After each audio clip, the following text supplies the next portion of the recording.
Iti namine namaste saraswati devi. Guruvani pracharine nirvisesha shunyavadi paschachadesha tarine. Jaya Shri Krishna Chaitanya Prabhu Nityananda Shri Advaita Gadadhara Shivasari Gaura Bhaktavinda.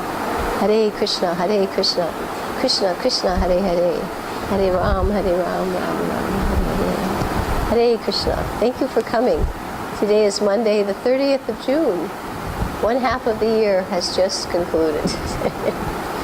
We really welcome you all heartily. Can you all hear despite the fans? Okay, I can raise my voice a little bit. I'll speak a little louder. All right.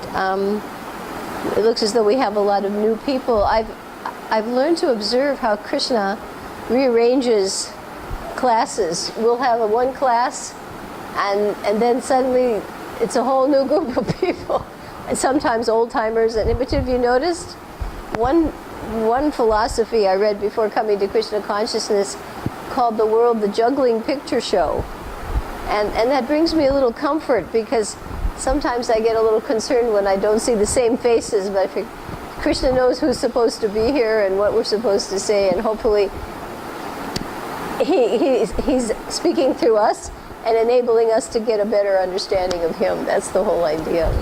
Okay, so on this day our class is focusing on the Srimad Bhagavatam, 6th Canto, and this is an overview summary and highlight readings from the condensed version. I forgot to tell, did they also get the condensed Bhagavatam? They've got that, all right.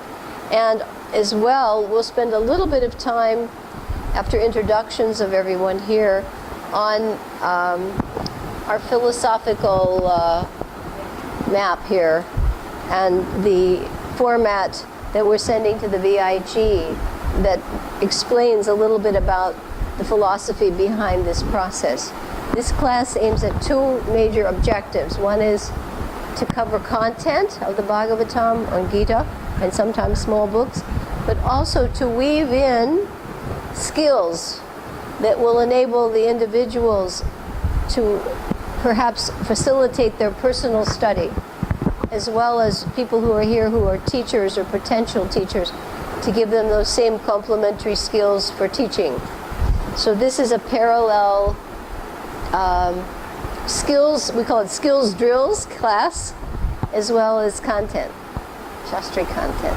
It's unique in that regard, and as you see the way we do things, it is different from what most people are accustomed to. Okay? We state our objectives at the beginning. Also, we will include in our introduction here of each other, but at the beginning of a class, teachers are expected to have a lesson plan. What are they expected to have? A lesson plan. All right, and you're going to hear our process here. As I say, you repeat. It's the echo process. I say, you repeat, and then we'll also be you hearing, seeing. You'll be seeing it, and you have your slates. You'll be writing. You'll find that this increases your retention. Retention in Kali Yuga is very small. Very small. All right, so our objectives today are to do an overview of the 6th Canto again quickly, for those of you who've just come on board. Also revise the section breakdowns, quickly revise the chapter titles, which we have committed to memory in other classes, and we have the condensed Bhagavatam. We will be doing some highlight readings together so we can get to the relishing stage of the Bhagavatam. The 6th Canto is not a very large one, but it is profound. And we'll be talking about what are the most essential philosophical points that we should keep with us as guides in our lives from the 6th Canto. Okay? Also, as I said, we'll be covering some of the basic principles of the way we do things here. And you have the inventory sheet as a handout. This I have to submit for those who had signed up to do a preliminary Bhakti Shastri course. And we'll go over some of the skills, because this particular inventory embraces 3 objectives, and each objective has a breakdown of 2 areas. One is philosophy, teaching, and the other breakdown is content. Okay? So we'll be going over that. But before we begin, the very important thing to do is acquaint ourselves with all the people in the group. And our process for doing that is to write our names on the slates in block print as large as your slate will allow. So in your trays, those of you who are new, most of you know the system. Those of you who are used to things here, you can help us help your study partner out. We work as study partners too. The person nearest you will be your study buddy. What will that person be? Your study buddy, right, your study buddy to help you out, encourage you. And also we assess that way so that the teacher doesn't have to take time individually. We can just check to see how the partners did, and that way we can move more quickly over content. Okay, so on your slate in nice big print, please spell out your name so that it's readable. All right? And then we'll go around the room, nice and big. And block print, this is a skill in posters, mind mapping. Block print is recommended over script because script starts to get a little merged. You'll see if I were to write my name like this, what's easier to read? The first one, the block print. This is okay for signatures. But notice if you fill out forms, they usually say please print. So there's not as much chance for error. So please block print so that the other people, and when you're studying, we try to write in block print more often also. The image is better. Everything we do, we give you the reason. Nothing is a concoction. So my name is Yashoda, and with us is my dear friend Bharati. What's her name? Bharati, yes. She's the lover of Bhagavad Gita and of her Gopal deity, right? That's how we met, through your lordship. Okay, Bharati. And next to Bharati is our guest, and your name is Indu. Let me see, because my vision is not so good. I'm Indulekha. Oh, okay, Indulekha. What a beautiful name. Indulekha she has the kunj at Radhakund, one of the 8 kunjas. Did you know about her kunj? According to the Shastra, the internal Radhakund, all the different sakis have a different kunj, and they're different colors. If you go into one, it's predominantly green, and one is predominantly red. And when Radha Krishna go into these kunjas, they wear different colors, so they merge. People can't see them. So if I recall, Indulekha's kunj is white. And when they go in there, is that correct? White.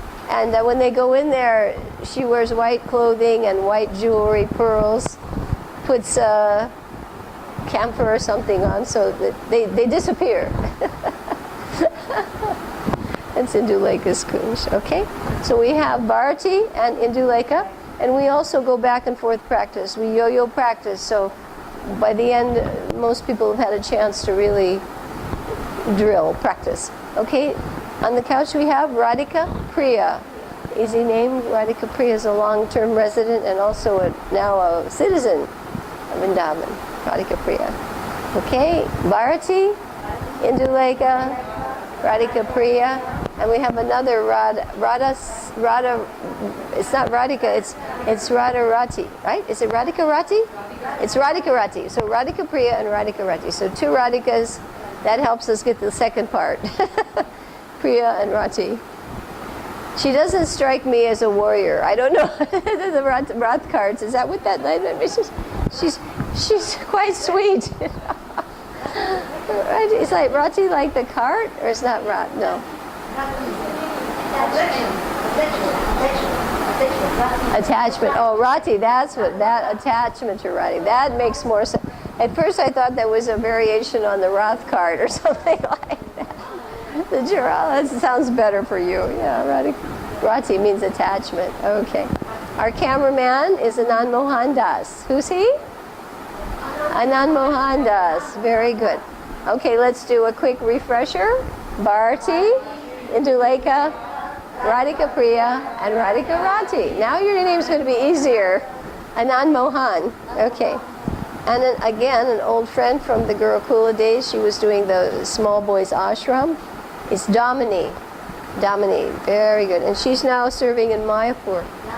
So she's come here, she has come to spend 1 month to try to take back as many of the materials that we've accumulated, both for Shastra and teacher training. She's also a teacher.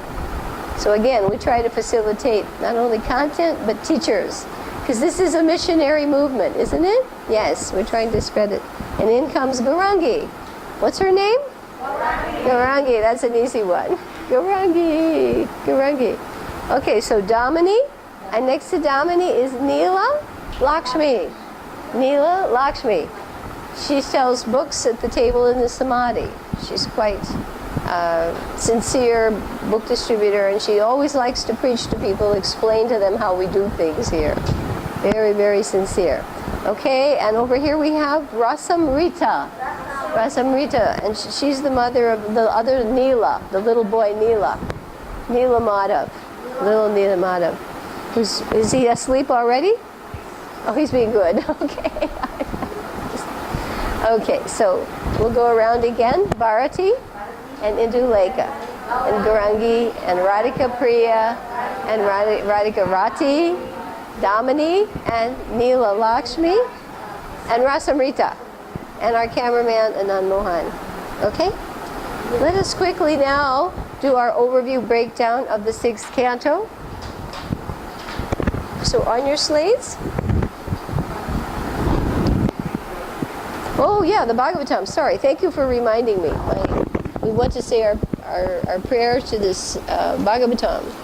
So please take out your prayers to the Bhagavatam. So beautiful, by Sanatan Goswami. And this is another skill we teach. When we want to read something, before we do, we extract the key words. We compress the key words. And then after that, when we read, those words serve as an anchor. What do they serve as? Anchor. You know what an anchor is? It holds a ship from drifting out to sea.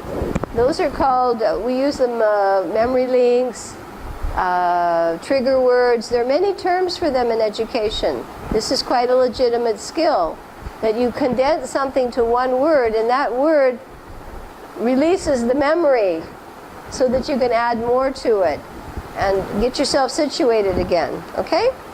So here we are going to combine finding that anchor word as well as showing it with a gesture. Body language is a skill, speaking with your hands, right? Okay, so I think many of you remember dramas you've seen, right? Why do you remember dramas? Because the whole body is telling the story. So we use a lot of body language here with signals. So in this prayer, we're just focusing on English here. Our first key word is nectar, and this is the signal, okay? Nectar. And our second signal word is fruit. And our third signal word is jewels. Let's repeat those 3 signal words. Nectar, fruit, and jewels. Okay, you can call them trigger words, memory links, whatever. But the purpose of the main word is to compress and release the memory. Because then you can, when you're reading, oh, there I am, I know, I've oriented myself. I think everyone here agrees this is very helpful. All right, our next is vision. And the next one after that is life breath. So we have vision and life breath. Now we have 5 anchor words. The first one was nectar, and then the next one was fruit, and the next one was jewels, and then vision, and then life breath. So now we have 5 anchor words. You'll see when you read, this helps you grab onto something. Attachment, rati. Attachment. You have to attach your memory to something, right? Our next anchor word is it the sun? Sun. That's an easy one. And the final one is Krishna. That's easy. So sun and Krishna. Okay, let's quickly get the anchor words in place again.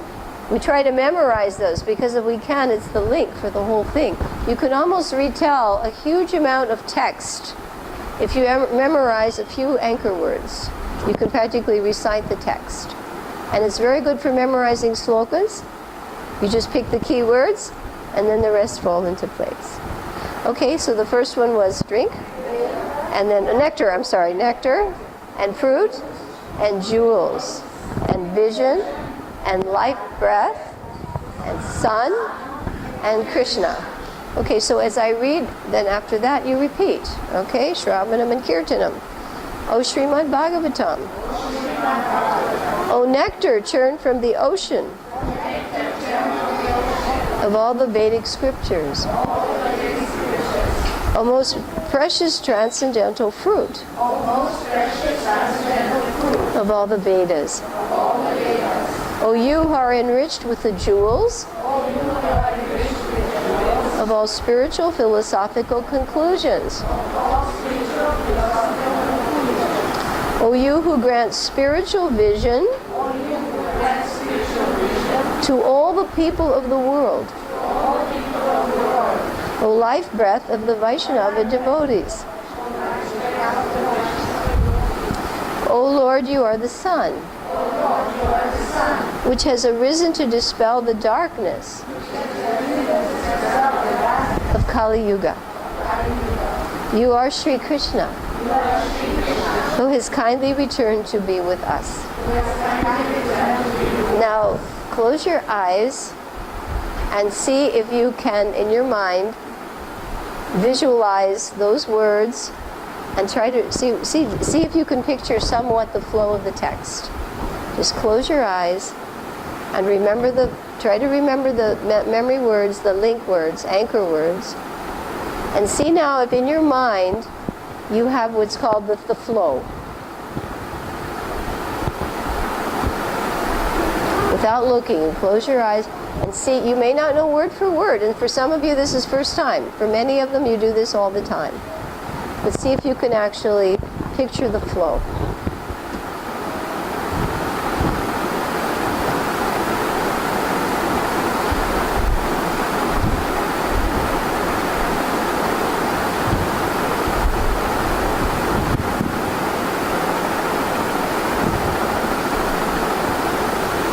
It's a nice meditation, right? Can you envision most of the text now? Those of you who are new, did that help you in Duleka? Were you able to do it a little better by having some anchor words? How about you, Damini? Okay, the others who come here regularly, they're quite used to this. But it's a very nice way to meditate because you pick the key words and you know the essence. You may not first time through memorize all of it, but you have the flow. Okay, this works for text of any size. Sloka is very good. Okay, let us go to the next part of the prayer. Okay, here we have keywords again. Our first keyword is obeisances. This is the essence of this one, obeisances. And our second anchor word, attachment word, is reading. Okay, so let's repeat obeisances and reading. Our third anchor word is bliss. And now remember, when we say these words, think about them. Because remember, Krishna consciousness is a meditative process by which at the goal we should be able to have an unbroken meditation on Krishna. His form, qualities, name. This is the goal. So whatever we do is to try to help us attain that objective. And many of these prayers and slokas help us obtain that objective, that meditation, unbroken. Samadhi, it's called. Samadhi. Okay, so our first anchor word was obeisances, and then reading, and then bliss. Our next anchor word is rain. And following that is love. Rain and love. Okay. After this we have served. Okay. So let's repeat these. Obeisances, reading, bliss, rain, love, and served. And our final one, again, is Krishna. Okay, now again, this helps your meditation. I actually have books on accelerated learning, and there are practices like this by which they would take flow in language like French, and they would teach courses that normally took 3 years. They would do it in 8 weeks. That's a good deal. And they have figured out just simple little skills like this. So when you're reading, the tendency is to get absorbed in just trying to decode what I read. But the whole point is, if you take the time to extract the essence words and you commit them to some form of memory, either with the body or with some other skill, and then when you're reading, everything just sticks like Velcro. You find that? And then it's your meditation. All right, so let us now recite. O Srimad Bhagavatam, I offer my respectful obeisances unto you. By reading you, one attains transcendental bliss. For your syllables rain pure love of Krishna upon the reader. You are always to be served by everyone. And we find out why. For you are a most merciful incarnation of Sri Krishna. So the Bhagavatam is nothing less than an incarnation. Right? Just like the holy name, it's the incarnation. This is the literary incarnation. The holy name is the sound incarnation. So there's nothing, what could I say? Nothing more glorious than the Bhagavatam in Kali Yuga, because it's the merciful incarnation of Krishna. I think this morning we were speaking with Rasamrita by phone, and she was saying on the previous day there was a Vyasa Puja for Radha Govinda Maharaj, and how he every day completes one canto of the Bhagavatam. Every day he reads. He's taken a vow. One canto per day.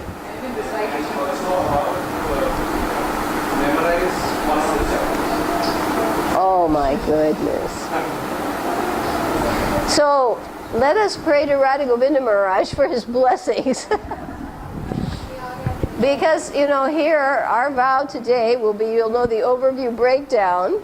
We're not quite on his platform. But you walk away.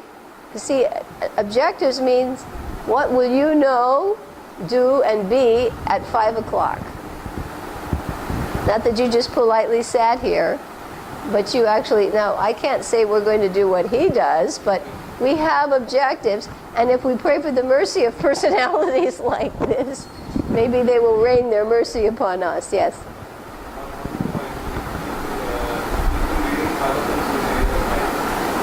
Wow, did you hear that? He's been reading the Bhagavatam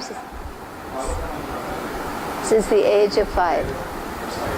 Well, actually,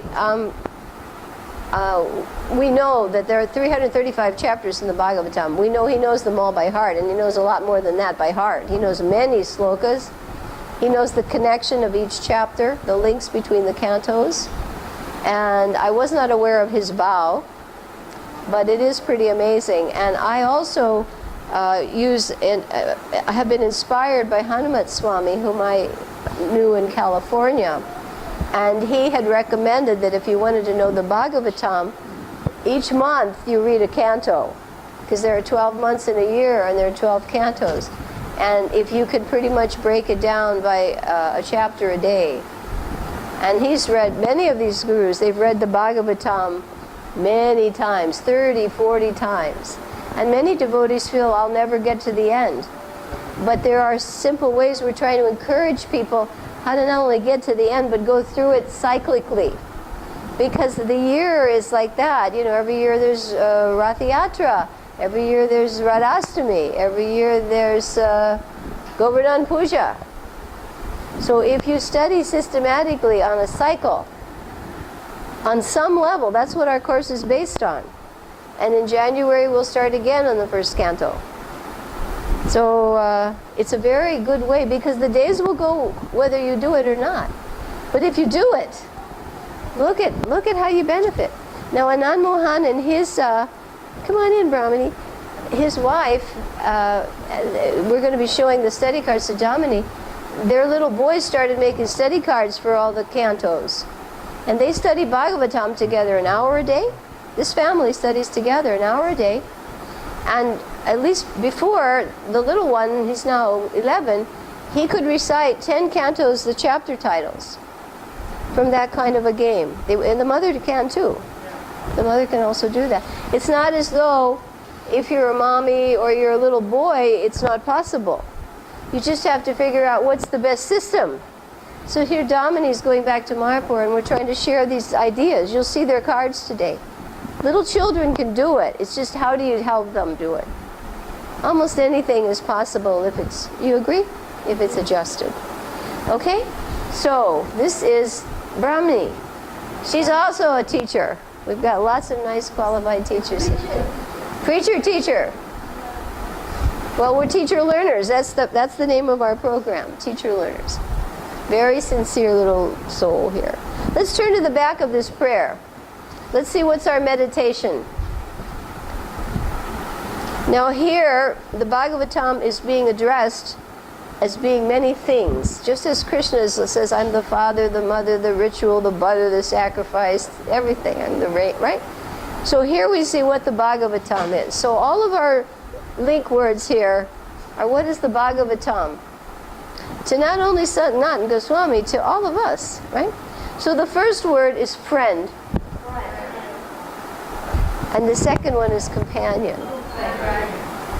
First one is friend, companion, and the third one is teacher. Okay, now notice how we go up and down when we practice. It's like doing your scales when you're on the piano, up and down and up and down and up and down. Okay, so your first one was friend, companion, and teacher. The next one is wealth. That's what everybody's looking for. Okay, let's recite those meditation words. The first one is friend, companion, teacher, wealth. You find how easy it is now to read? Because when you read this, otherwise you can read through it, it's nice, you get the mercy. But this way you walk away almost remembering it. Almost remembering it. Okay, the next one is deliverer. And that's what we're praying for, delivery from material ocean, right? So he's the friend, and companion, and teacher, and and deliverer. Sounds like somebody we should know, right? And the other thing is good fortune. Everybody wants good fortune, auspicious life, good fortune. Okay, so let's repeat all of these again. What is the Bhagavatam to us? Friend, companion, teacher, wealth, deliverer, and good fortune. And in response, we offer heartfelt obeisances. Now let's see how it's easy to read this now. It should be very simple. O Srimad Bhagavatam. And I'm going to emphasize the adverbs, adjectives. Oh, my only friend. Right, because now that really narrows it down. You may have a lot of friends, but this is your what? Only friend. I think Radha Govinda Maharaj just decided that too. Okay. Now listen to this. Oh, my dear companion. Oh, my teacher. Now they should have put in there loving or strict, right? But they decided no. Oh, my teacher. Oh, my greatest wealth. Not just ordinary, greatest wealth.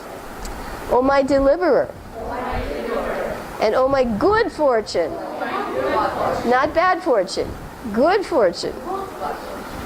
Oh, my bliss. I left that one out, I'm sorry. We had to end with bliss. We forgot to add bliss. Now what do we say in return?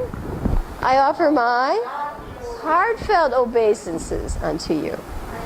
Heartfelt. Okay, so close your eyes now. And let's do a little meditation on the Bhagavatam.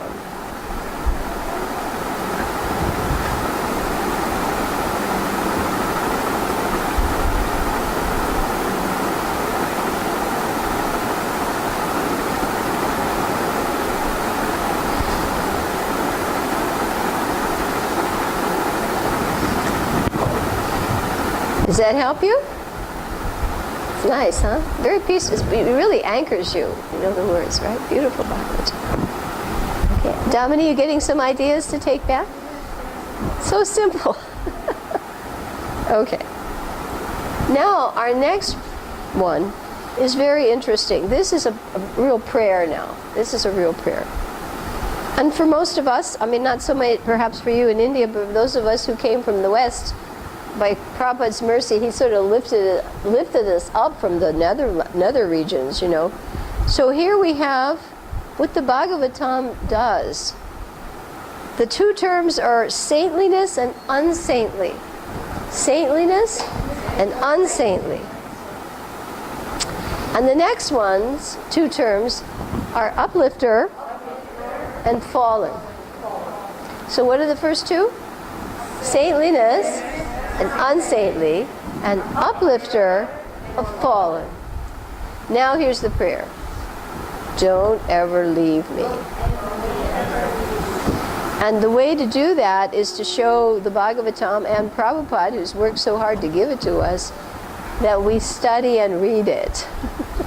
Because if you don't study or read it, what may happen? Krishna will take it away. Well, that's a possibility, right? Oh, you don't bother with it. Next life, you won't get that opportunity. So we're trying to encourage people to take advantage of the wealth that Prabhupada has given us, right? So he's a prayer, don't ever leave me. And the next prayer is to become manifest. Not just you're going to read it, but you want it to manifest. It's going to transform your life, right? This whole movement is meant to create change of heart, right? Change of heart. Become manifest where? In my heart. And then after that, in your throat. Because if your heart is overflowing, you obviously share what you have. You speak it. And we're asking that it not just come out in an ordinary way, but it come out as Krishna Prem, accompanied by Krishna Prem. Because it's not just what you say, but it is how you say it.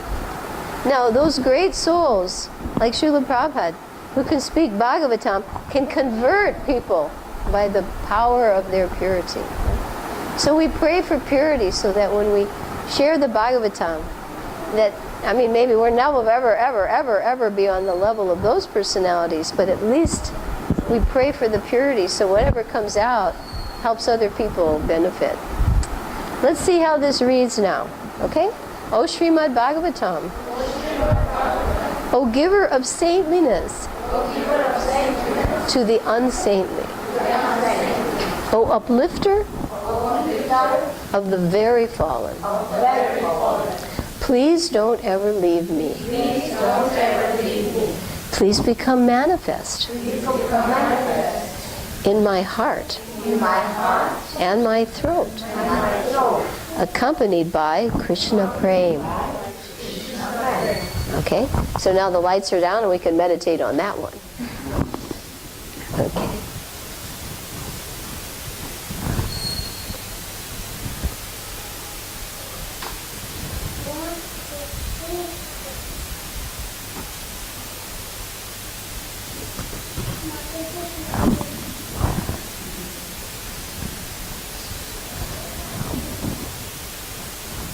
Do you find you can almost remember the whole little part of the prayer now?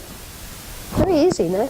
You can be meditating on this. You don't have to have, because the thing is, what we try to do is give people something when they're walking around, when they're working, when they're doing menial tasks. The first thing Krishna says to Arjuna is always think of me, but at the same time do your duty. He doesn't just say just sit down and meditate. That's a very elevated state. But he says, but what does he say first? Does he say just do your duty? No. He said always think of me, and at the same time perform your prescribed duty. Because without meditation on Krishna, the prescribed duties are material. It's Krishna who makes your duty transcendental. Hare Krishna. Hare Krishna. Krishna Krishna, Hare Hare, Hare Rama, Hare Rama, Rama Rama, Hare Hare. And this is Lord Chaitanya's gesture. Okay, did you all enjoy that meditation? Very good. Okay, and again, everybody, this is Brahmani, and she preaches in Delhi, right? Pretty much back and forth. Very good. Okay, we're going to introduce to you Indulekha. She's sitting next to Bharati. Oh, you know her. Okay. Okay. And this is my old friend Damini. She and I were in the Gurukula, I don't know how many years ago. 15 years ago? 12 years ago? Long time, yeah. Okay? So now you know, I think you know that you know the rest of the people here, right? So that's Damini and Indulekha you met. Okay? So now, who's ready to start on a Radha Govinda program? Let us follow in his footsteps. We won't be able to imitate him, but now let's start our vow. This is the 6th month of the year. So what canto are we going to study? 6. And it's the last day of our class, so we're going to be doing a wrap-up. And next month is what number? 7. Which canto will it be then? 7. Good. That's easy. You try this. It's an easy way. Even if you can't, you know, his level is optimum. But if on some level you can do something in the 6th canto in the 6th month, maybe it's just look at chapter titles. I was used to send SMSs every day. I can't keep that up. But I send SMSs at least when the classes come out, and I list what's the chapter title for that date. And the whole idea is to get people to become more aware of the books and where this is and where this. So today you're going to walk out of here and you're going to know 19 chapter titles. What are you going to know? 19 chapter titles. Okay. You ready for that? Indulekha? Good girl. How about you, Damini? Okay? But the first thing we do is we start with something easy. We don't just start going down the list. We have to slot them in. First we draw on your board a big arch. This is called overview. What's it called? Overview. Yes, we have to get the big picture. To get the big picture, we go into an airplane and look down on the whole thing. Overview. That's the first step of study. You take study guides, they say overview, breakdown. So the second step is called breakdown. And doesn't mean we're going to break down like a car that broke down. It means we break down the topics that are in this section. So we have overview. Breakdown is on the land. I have the topics. And then the final step is called in the water, underview. Because then you analyze purports. Because the purports are given to us by the Acharyas Prabhupada. We will not necessarily understand the sloka without their help. You all agree? You may read a sloka, but it's maybe enigmatic. But when you read the purport, you understand. What does this sloka mean? So that's called the underview, and it's in the water. And the water is also where you get the depth. You know, you can't just be up here, you'll be superficial. And here you may know a little more, but the depth comes from the purport. But you don't just start into the purports. I mean, systematically, the purport means more, doesn't it? If you have the big picture.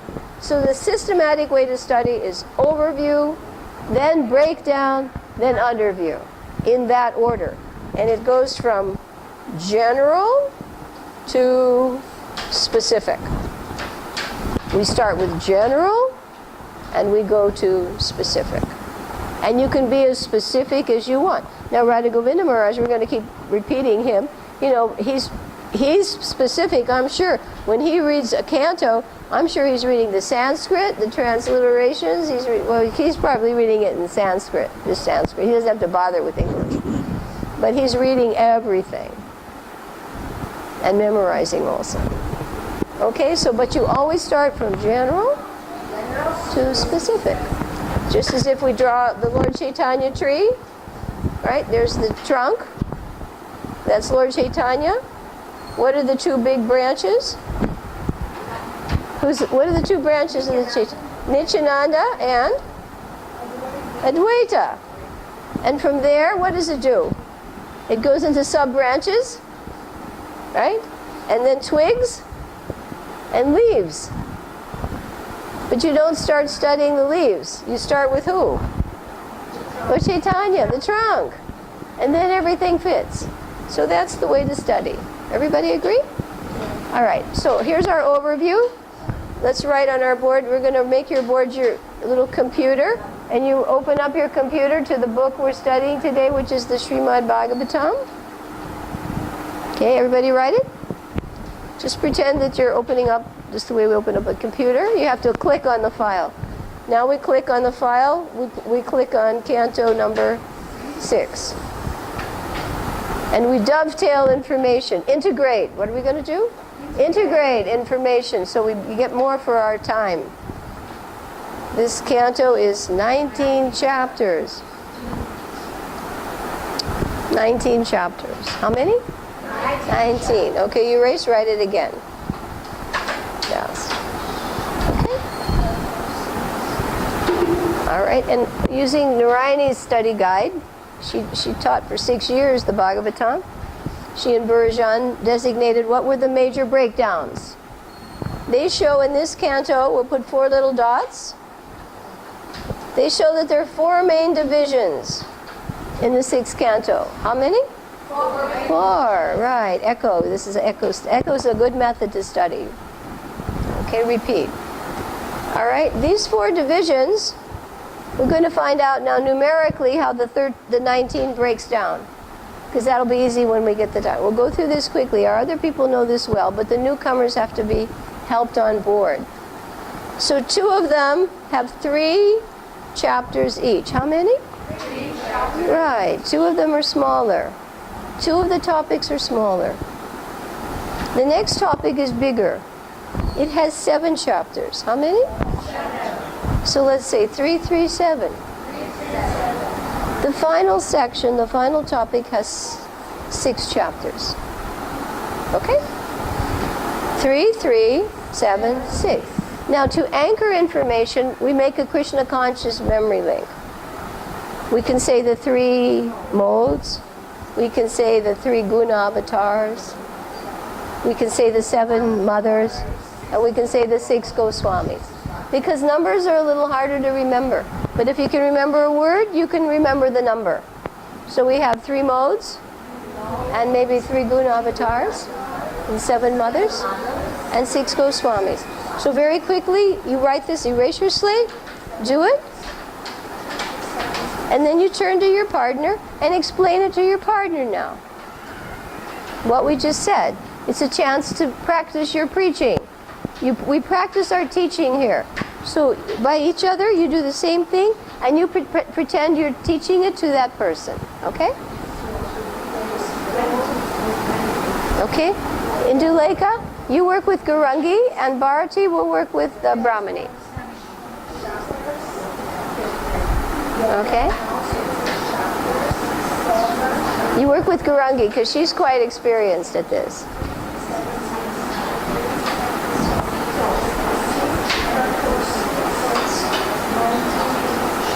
Such amazing, huh? Such a good boy.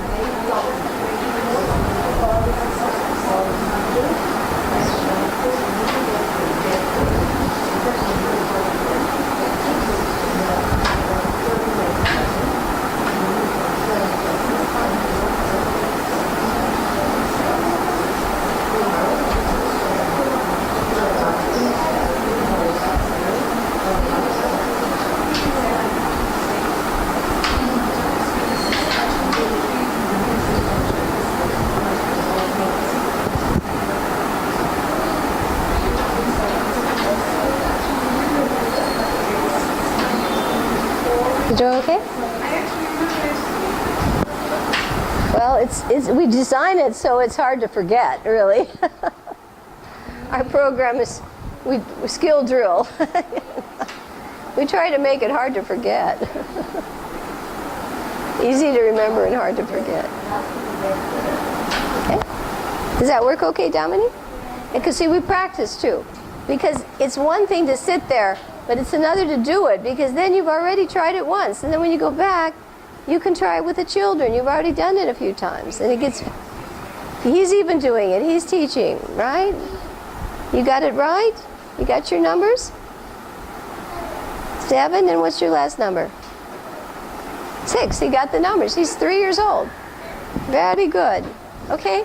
See, any age group, Dominique. It's amazing, huh? All right.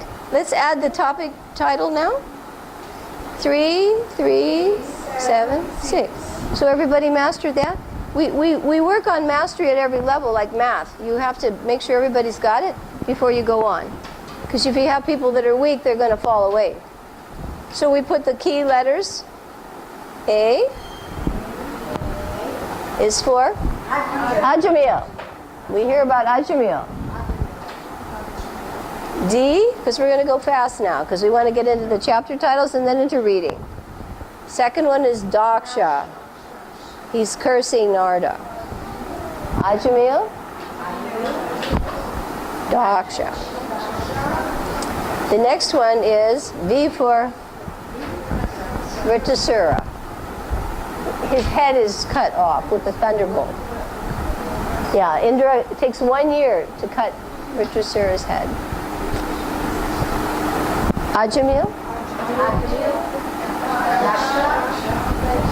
Vritasura.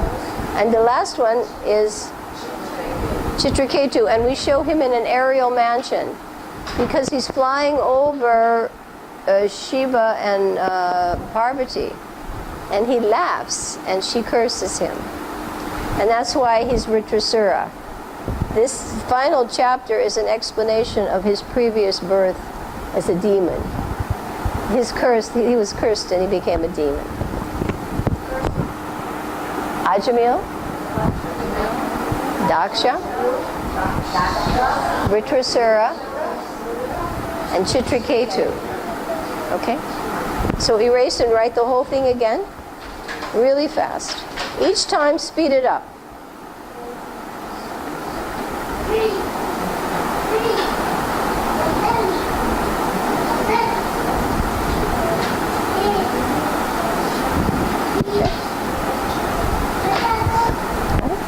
Quickly tell your neighbor those. Just read it. Just read it back and forth.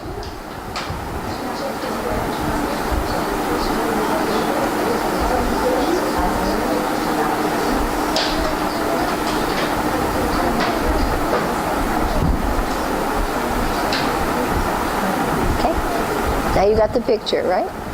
See, if you do it this way with the children, even they can learn a lot. Her son started this at 7, and he learned chapter titles like anything. And then that gives him an access into the Bhagavatam. Otherwise, all that book, all that print, they don't know where to start. Little ones do it. This family, they'll show you their mind maps, everything. Okay? Everybody got that so far? So now we have anchored our understanding. And now this is the next step. We're going to turn our slates vertically. We got to go fast now. And take out your Srimad Bhagavatam list of chapter titles. Because we have to go really fast. Some of the people know most of these, but those who are newcomers, they have to help us. We have to help them catch up. And let's face it, how many of you would be happy to know 19 chapter titles? Hey! Because then when you're reading, it's like, wow. Okay, if you check, your sheets have, and don't pull out the paper, just because they're packed. Find Canto 6. And you'll see. How many chapters are there? 19. Hey, we were right. Good. We got something right there. We know that. How many of you just learned that today? That there were 19. Did you know that before? No. Okay. Always ask yourself, what am I learning? You know? All right. So what we're going to do is make a big circle and put 3 lines on it like this and go 1, 2, 3 on your slates. This is called the eyelash system of study. What's it called? Eyelashes. Yes, you all have eyelashes? Right. And we're going to put A inside for who? Ajamil. And remember, what's the secret? You pick one word. You don't try to remember the whole title. It doesn't work unless you've got a super memory. But for most people, it doesn't work. And let's face it, we all use symbols. We say A.C. Bhaktivedanta Swami. We don't always say Abhay Charan Arvindan. We say ISKCON. We don't always say International Society. You compress. Saves time. You know what we're talking about, right? So we're going to compress, and if you look at your chapter title list, we're going to pick one word and use the letter only. Compress it some more. So the first chapter, we're going to use the letter A. What's that for? Ajamil. Right. That's all you have to learn right now. You don't have to learn the whole thing, because this is easy. We're going to go through this, and you're just going to learn one letter. And you're going to know 19 letters and 19 words. And then you can learn the rest. Do you agree? Okay. Because that's the way to go. Baby steps. But those baby steps add up fast. You try to take a big step, and what happens? You fall on your face. They train horses to do hurdles. So they take a horse and they start with like a 2-foot hurdle. He can jump that. You think if they start him on a 7-foot hurdle, he's going to do it? He's going to go up and freak out. So study is like that. Each time you go a little higher, and you can do it. You can do it. A is for Ajamil. In the second chapter, we're going to hear about the V, Vishnu Dutas. Forearms. 4 of them have 4 arms. 4 of them show up. And they have how many arms? 4. Okay. And the last one is going to be Y. And who's that for? Yamaraj. Justice. Ajamil, Vishnu Dutas, and Yamaraj. Okay, quickly erase that and write it really fast. See if you can remember. A, 3 eyelashes, 1, 2, 3. Letters A, V, Y. See how fast. So we're going to try to really accelerate. Okay? Now turn to your friend and tell him what this means. Somebody looks at that and says, oh, that's a new formula. It is a new formula. So tell him what the new formula is, okay?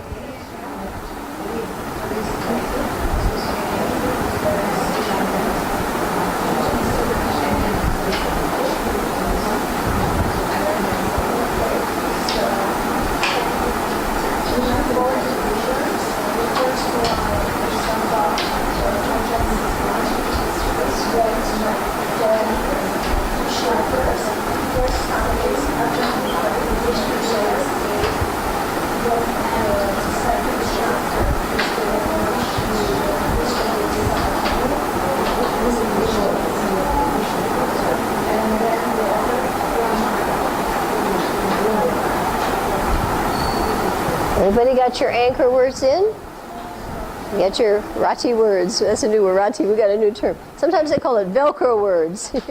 Sticks. Okay? All right? Everybody know what this means? If you see this, you say, oh, I know what that is. That's the section title on Ajamil. It has 3 chapters. First one's about Ajamil. Second one's about the Vishnu Dutas. And the third one we're going to be here about Yamaraj. Okay? How many are learning something right now? New. Good. Very important. Okay, let's go to the next one. Erase your board, and what do we put in that one? What's the D stand for? Daksha. How many eyelashes? How'd you know that? Okay, what numbers are you going to put? Well, that's intelligent. Very good. See, we try to make it so logical that you can okay. All right. Now, look at your list. 4, 5, 6. We're going to pick We streamline this, remember? Streamline it. Don't clutter it. Freeway. First chapter 4 is H. What's H for? Hamsaguya prayers. Vishnu comes down. Daksha's praying. I'm not generating progeny fast enough. Help me. Hamsaguya prayers. H. Number 5. Oh, Daksha does it again. He's a tough one. This is going to be about N. Who's N? Narada. Narada's all over the place. He's always getting into trouble. He likes to stir up trouble, too. He goes there, Om Narayana Namaha, Om Narayana Namaha, Om Narayana Namaha. He can walk in to see Ravana, he can walk in to see Kamsa, Om Narayana Namaha, Om Narayana Namaha. And he stirs up trouble. He did it again. Daksha curses him.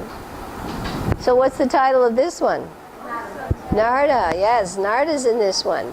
And in the last one, we're going to hear about D, but this is not Daksha. These are about his daughters. Because twice he tried with sons, and Narada, and Om Narayana Namaha. What did Narada do? He convinced him to renounce. Go back to Godhead. Don't stay here. H and D. Hamsaguya prayers. Narada. And the daughters. How many do you remember from our other classes? Who was here? How many daughters did he have? 60, right, 60 daughters. Okay, Daksha. Chapter 4 is called the Hamsaguya prayers. Chapter 5 we're going to hear about Narada. And chapter 6 we're going to hear about daughters. Quite a few of them. Okay. Quickly do this again. Erase and see if you can do it really fast. Tell your neighbor.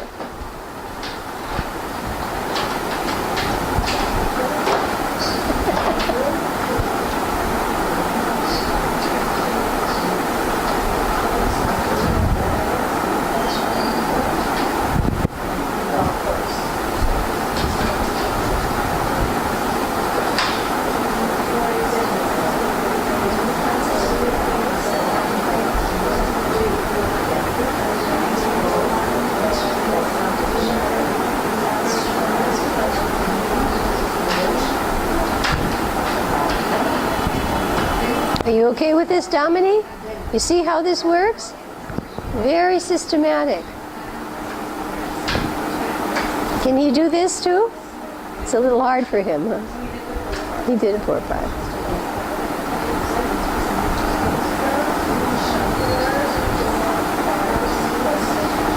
Got it? Okay, now in your mind, let's see if you can go 1, 2, 3, 4, 5, 6.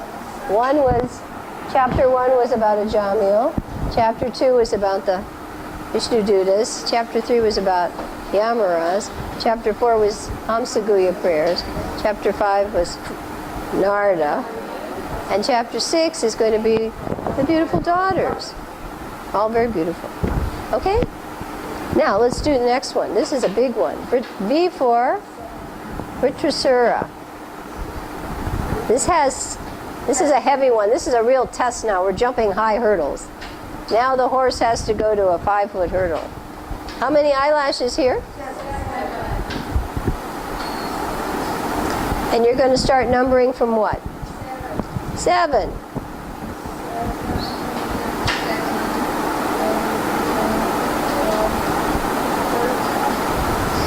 From 7 to 13, right? Now this is a little tough, but we have to figure out when it looks tough, we have to make it easy. The whole idea in study and teaching, how do I make something that looks hard? Because what happens if it looks hard? People give up. So we have to say, okay, 4 of those have one person's name in them 4 times. What's the name that's going to... Vritrasura. Right, let's put dots on the one where Vritrasura's name is. Starts with number 9, and then one is 11 and 12, and actually maybe it's just 3 on this one. I think it's 4 with Chitraketu. Just 3 with Vitrasura, right? Because the 10 is the battle, correct? So 3 dots under 9, 11, and 12. You try to see where does something get repeated. Vitrasura's name, because this whole section is about him.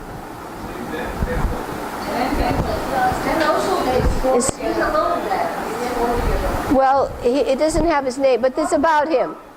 Right, it's the battle between the demigods and... Oh, it is Vitrasura. Okay, I was thinking demons. Okay, so it is 4. So 9, 10, 11, and 12, Vitrasura's name is in the title. Okay? So you got 4 out of them. 4 right. Number 7, so let's go back now.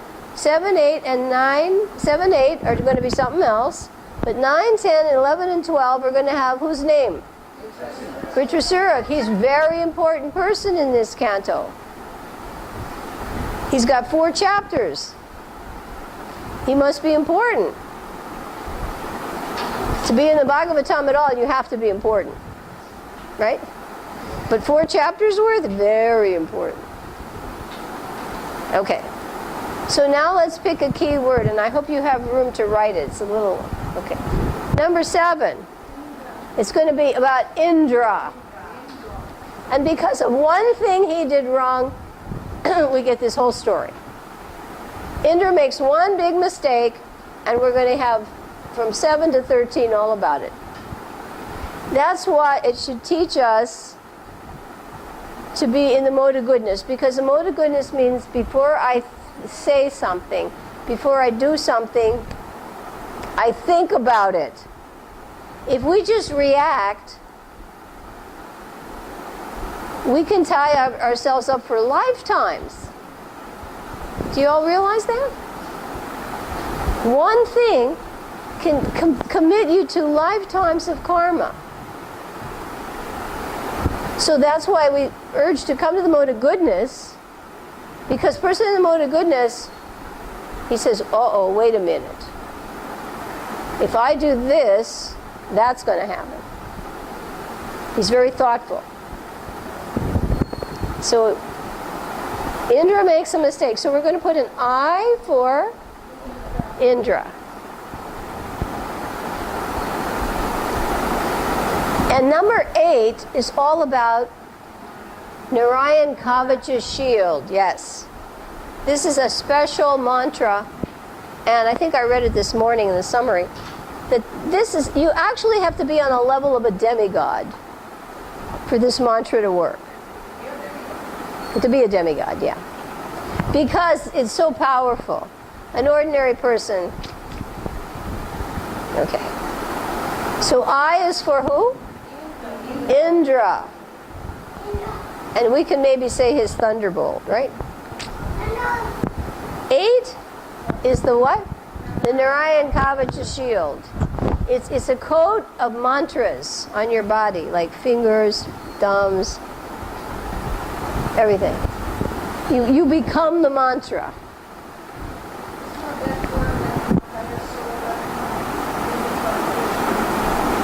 I don't know that she would have chanted this. This is very much oriented. Devotees chant Hare Krishna. This one is more of a fruitive kind of thing, because in it, you learn this to protect yourself, but you also want to kill your enemies. So this is not our mood. We want to kill the demoniac tendencies in us. But this is, see, the demigods and the demons fight a lot. So it's very heavy up there. It's not easy. In the heavenly planet, it's not easy and it's not peaceful. In fact, when you read about these battles, who in his right mind would want to go there? You know, because they think it's all just dancing girls and mango juice rivers. Man, those wars are like, whoa. You read about Vitrasura's battle, and yeah, that's, they say it's in the fast lane there. Everything's in the fast lane. So Indra, the Narayan Kavach shield. And number 9 is the appearance of Vritrasura. So let's think of, here's another trick, storyline. If I have something to remember, I think of the story. First he appears, right? Then he's going to fight. And then we're going to hear about his qualities. And then what's going to happen? He's going to die. So we go from birth to death. And in between there's a battle. And before he dies, he says something glorious. So you got the storyline? Appearance, battle, qualities, death. Pretty easy, isn't it? We're trying to make this so easy. You see, Dominic, we think about it and make it so easy. And then, after he dies, Indra has to take what? Sinful reaction. So for 13, it's the reaction. Because Indra is always having problems.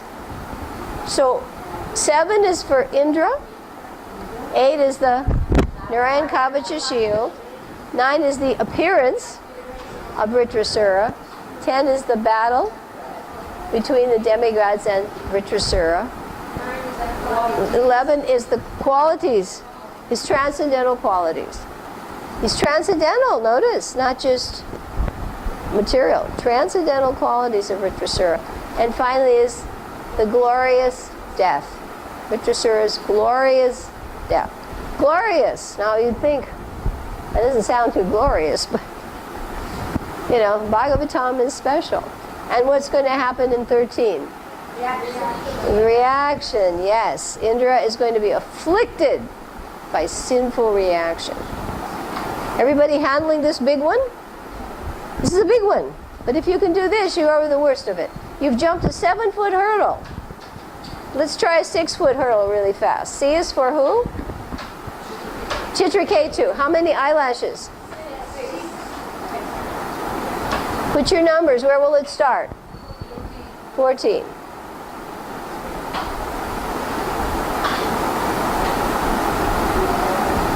And where will it end? 19. Hey, guess what? How many chapters in this canto? 19. We came out right.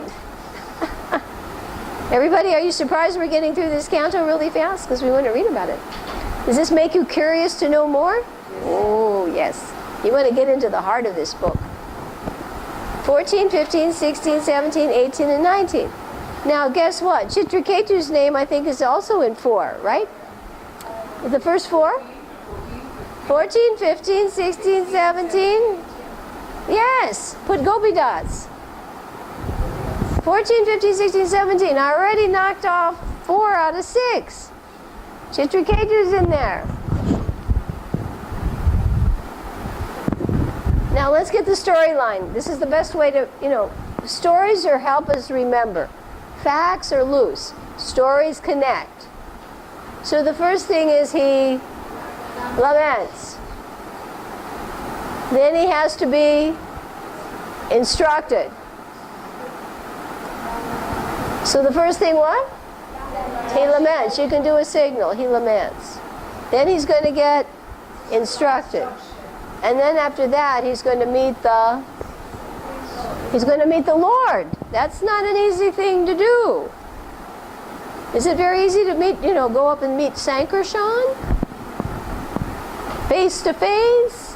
After just 7 days of mantras? That's pretty quick. Can you imagine if we'd have joined ISKCON and in 7 days we had Krishna's darshan? Whew. Of course we see the deities, but I mean, Swayam Rupa, Swayam Bhagavan. So in 7 days, this guy, he's special. Chitraketu's special fellow. He becomes Vritrasura. And finally, what's the last thing? He's cursed. Who curses him? Parvati. You don't laugh at Parvati. She's going to get angry. So storyline is the first thing he laments. And then he gets instructed, and then he meets the Lord, and finally he gets cursed. So that makes it fast. Then after that, we've got things that look a little bit strange, but they give you a history in 18 of the wives of the demigods, or the mothers of the demigods and the demons. Now, Kashyapa is the husband of 2 ladies. He's actually got 17 wives. How many?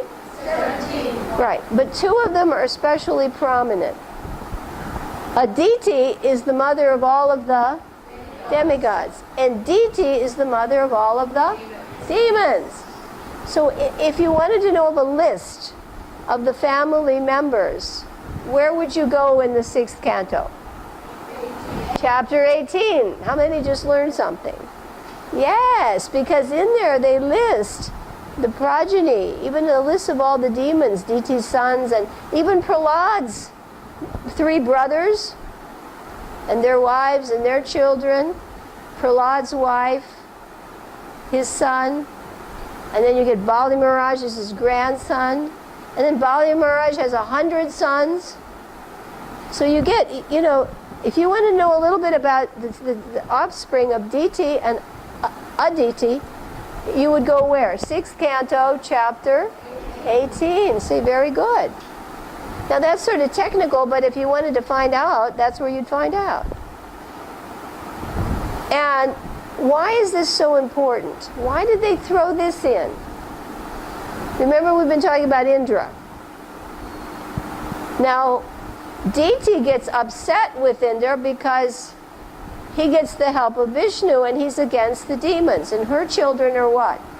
Demons. So she wants to do what?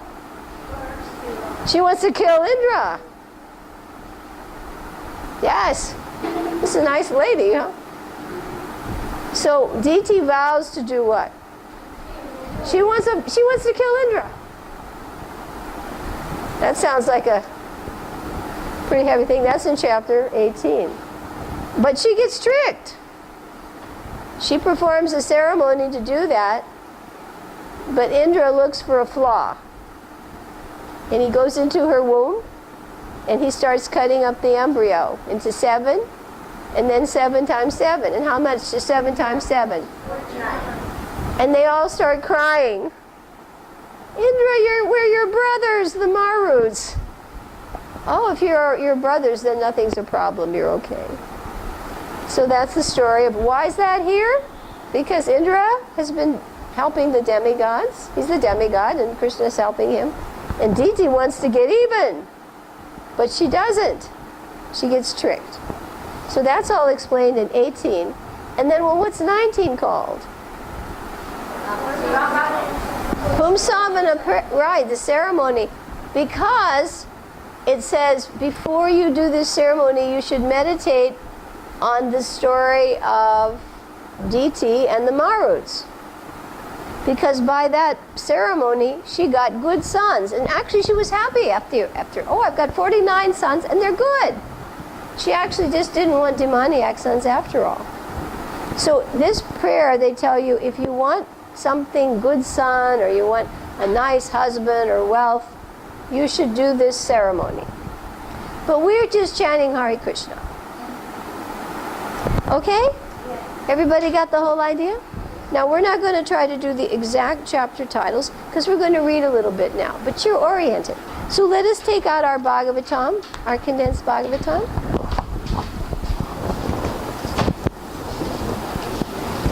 Do you feel now you're a little bit oriented in the 6th canto? You know your chapter titles? It's not going to be a big merge. You all have your condensed books? Some of you may have to share.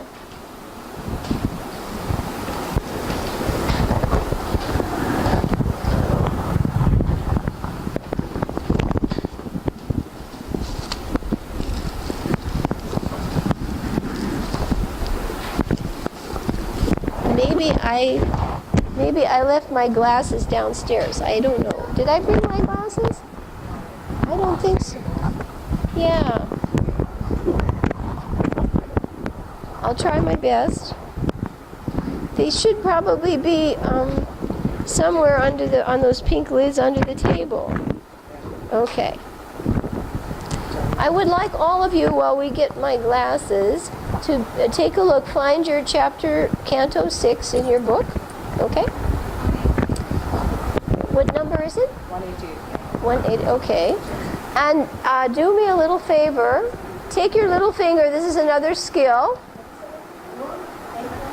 And when you're reading, you slide your finger when you're reading. Okay? And here's another study trick. You all find the page? 174.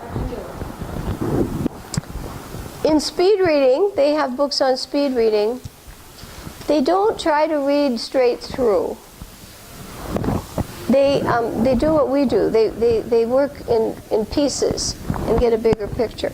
So until my glasses come, I would like you to just, with your hand, and you can read to yourself, just try to read first sentences of a paragraph. Why do we do that? Because the first sentence of a paragraph has the topic. Right? 99% of the time, the first sentence of a paragraph, if a writer's proper, will give you what's called a general statement. Okay? Now these are condensed versions, so it's not exactly as in the book. And try it. Try to speed read through, slide it, and see how, by the time my glasses get here, how many paragraphs you can cover that way. Just the first line. That's it. Okay? Because then, again, you're closing in on it. Remember, we're closing in on information. This is the way to study. Reading is one thing. Study is a different ball game. So take your little finger, slide, and see if in a few minutes, how many paragraphs you can know. Just read the general statement. That's it. And then go to the next paragraph. Just the first line. That is the secret. First sentence. Sorry, first sentence.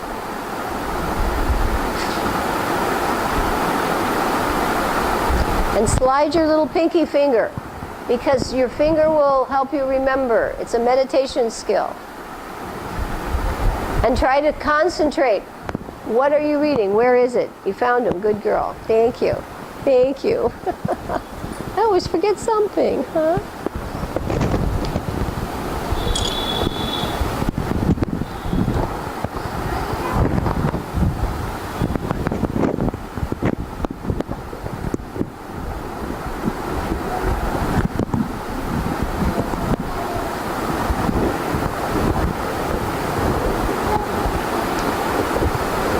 Try this skill. In speed reading, they do that. They do the covers, the flaps of the book, table of contents, then they just read the first sentence.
Did you find that you got some idea of how to do that?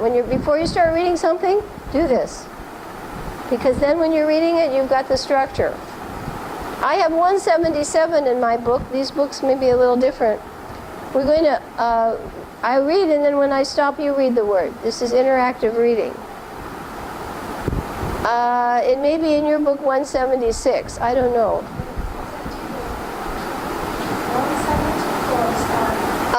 Yeah, I'm moving into the text a little bit. I want to get to key points. In the section on Ajamil, the most important thing we need to know is that atonement does not work. Karma kanda doesn't uproot sin. The tendency stays. Gyan doesn't uproot sin. The only thing that permanently uproots sin is what? Devotional service. And best by chanting what? Hare Krishna. So now come to a section that says, although sinful acts may be neutralized. Can you find that? It would be about the third or fourth page.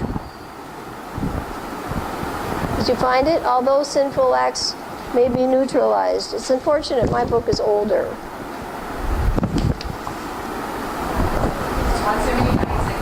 179, second paragraph. Find it? When I stop, you read. Although sinful acts may be by the performance of and the giving of such pious acts cannot the material within one's. This is the most. See, this is the general statement. That's why if you read this, you get the point. The only way to uproot sin is by devotional service. By rendering service unto the lotus feet of the Supreme Personality of. However, one can become completely, even if one does not know the efficacy of a certain, it will act just the similarly, even if one does not understand the of chanting the holy name of the his chanting will nonetheless prove very yes, you don't even have to know. Did you like that? Okay. Now let's find another nice paragraph. We're just going to jump around just to get the essences.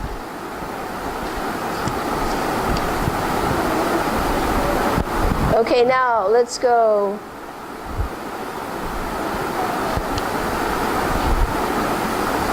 To eradicate the doubts of his order carriers Yamaraj. So it sounds like it would be 2 pages later. I'm on 79, so you must be on 81. To eradicate the doubts. Now what has happened is Yamaraj's servants are questioning, why were we stopped? We thought your order was supreme. And they find out actually his order is not supreme, that Krishna's order is supreme. To eradicate the doubts of his order carriers Yamaraj, my dear, although you have accepted me as factually I am, above me and all the other demigods is the supreme controller, Lord. As the different limbs of the body cannot see thee, that direct them, the living entities cannot see thee, even though he is situated as the in everyone's. That's true. He's there. But can we see him?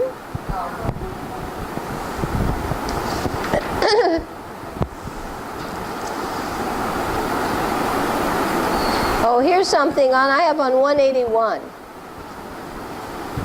It would probably be 183 for you. This is very deep. Krishna is explaining in the Hamsaguna prayers, he's appearing to Daksha. He's explaining different levels of consciousness. This is very elevated. We have 3 stages. Sleep, right? Deep sleep, then dreaming at night, then this is a daydream. Right now, believe it or not, we're dreaming. Seems real, right? This is daydream. Last night we had a night dream. And when you deep sleep, it's completely, the mind is at rest. But there's a fourth dimension. I think it's called Turiya. This is the transcendental state in which you are above the wakeful state as to who you really are. Very deep. Because we're trying to get to that position. When one's consciousness is completely, you all find it? Everybody find it? Of the contamination of material, both gross and subtle, without being, notice it says agitated. Did you find it? As in the waking and dreaming, or without the mind being dissolved, as in Sushupti, that's deep sleep. The mind is dissolved in that state. So we have Sushupti, deep sleep, night dream. This is a daydream. We're walking around thinking we're who we are, but we're dreaming. The real we is the soul. One comes to the platform of, let us hope this happens for us, right? At this time, one's material and the mental, turn my page here, that manifest various names and are, wow. You see what will happen someday to us, hopefully? All these things we see, just like when you wake up at night, it's all gone. But you at night, you were only in such a state of, is the Supreme Personality of Godhead? We have to hit that state of trance. Just as great learned brahmanas who are expert in performing can extract the which is dormant within by chanting the 15 Samidani. So those who are advanced in terms of pure or Krishna can find the Paramatma situated within their. When will that Supreme Personality of Godhead become with me? Nice prayer. Let us pray we come to that stage. Okay, does anybody know the time? This clock is gone. We have 5 minutes till 5. Okay, let's get some nice nectarian things. We want to hear, why was Ritrasura so glorious?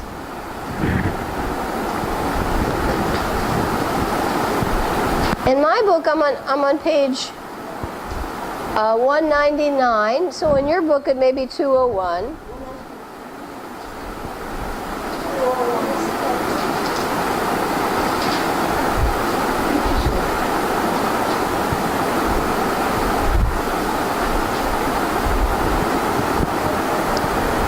Indra at one point gets his weapons knocked down and he's looking morose. And Vritrasura is in worse shape, but he's still enthusiastic.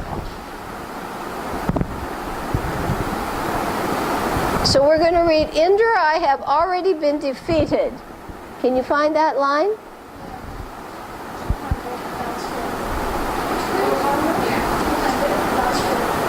Last paragraph. Vritrasura has been fighting Indra, and he's already had, I think one arm cut off, and then he's thrown some, weapons, and I think Indra drops his thunderbolt.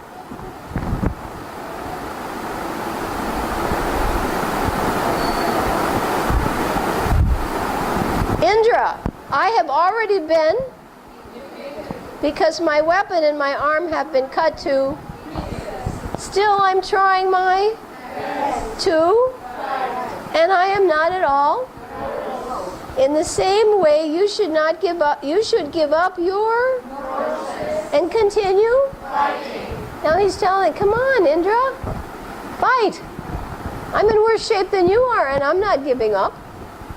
Just consider this battle to be like a gambling, I like this line, in which our lives are the arrows are the, and the animal carriers are the game. No one can understand who will be and who will come out, because the outcome depends upon. This is Shakespeare, you know. It's perfect. Gorgeous, isn't it? Gorgeous. These are really select.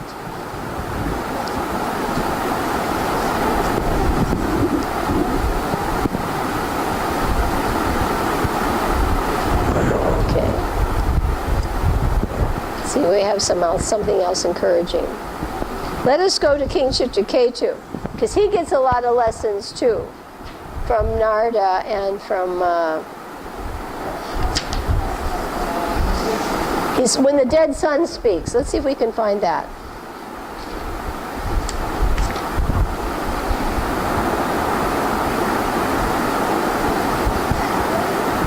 Okay, on my book it's 206 at the bottom, so maybe yours it's 208.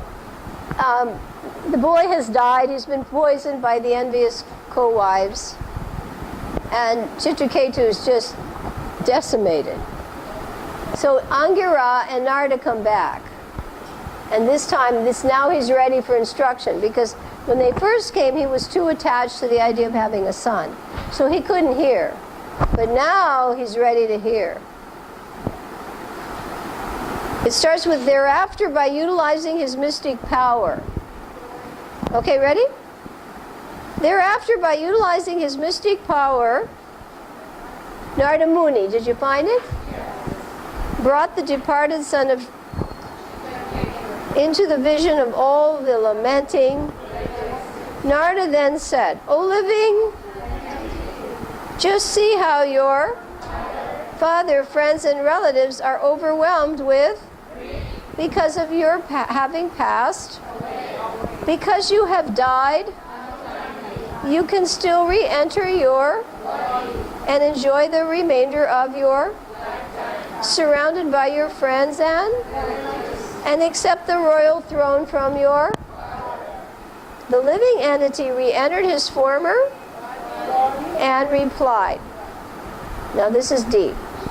According to the results of my fruitive, I, the living being, the jiva, transmigrate from one body to.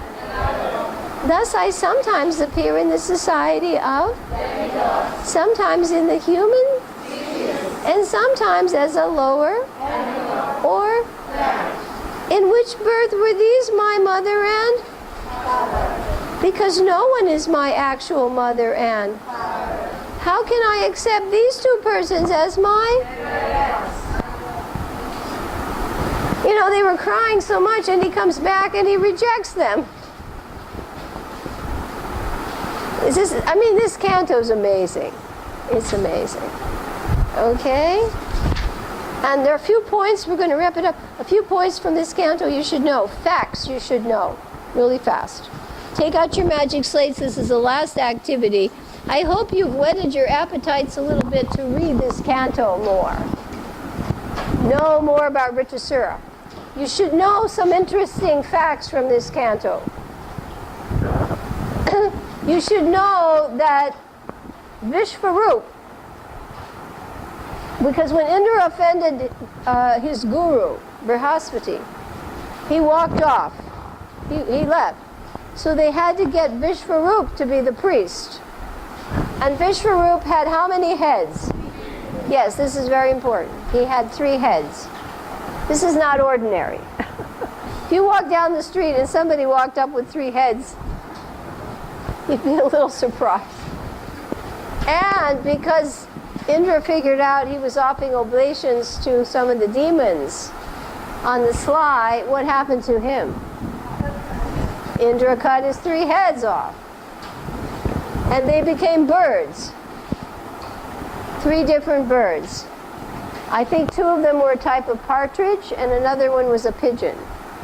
Now he used to use 1 head for drinking soma ras, another head for wine, and another one for eating food. So that was Vishwarup had how many heads? There's just some interesting facts. Interesting facts to know. Okay, another interesting fact. Now, when Indra kills Vritrasura, I'm sorry. No, when he kills Vishwarup, he has to suffer the sinful reaction. Okay.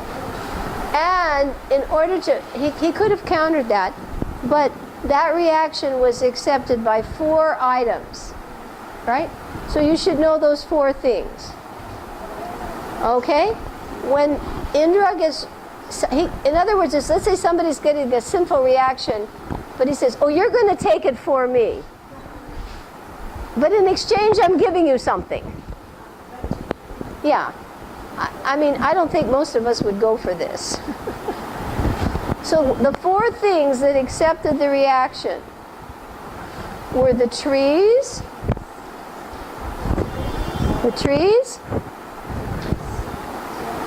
the water, women,